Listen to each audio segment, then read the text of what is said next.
భద్రాచలంలో పంచాయతీ కార్మికులు చేస్తున్న సమ్మె 13వ రోజుకు కొనసాగుతోంది. సమ్మెలో భాగంగా పంచాయతీ కార్యాలయం నుంచి అంబేద్కర్ సెంటర్ మీదుగా ఎమ్మెల్యే క్యాంపు కార్యాలయం వరకు కార్మికులు ర్యాలీ నిర్వహించారు.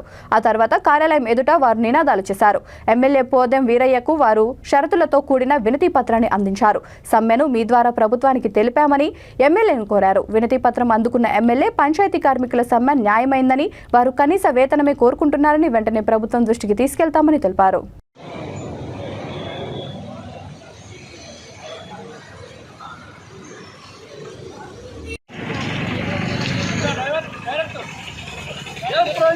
ग्राम पंचायत कार्मिकुल सन्मने पंचायत कार्मिकुल ऐक्यता ग्राम पंचायत कार्मिकुल ऐक्यता 10 లక్షల ఇన్సూరెన్స్ 10 లక్షల ఇన్సూరెన్స్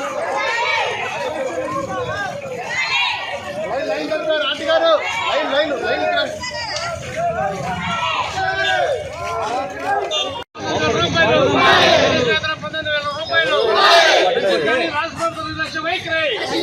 గ్రామ పంచాయతీ కార్మికులు పట్ల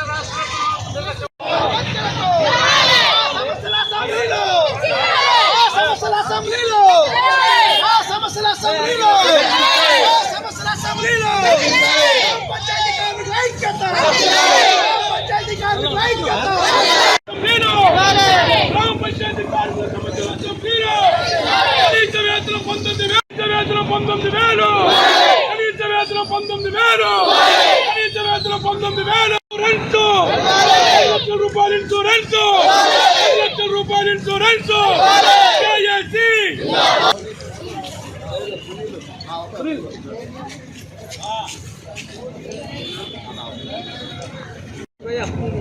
కనపట్లను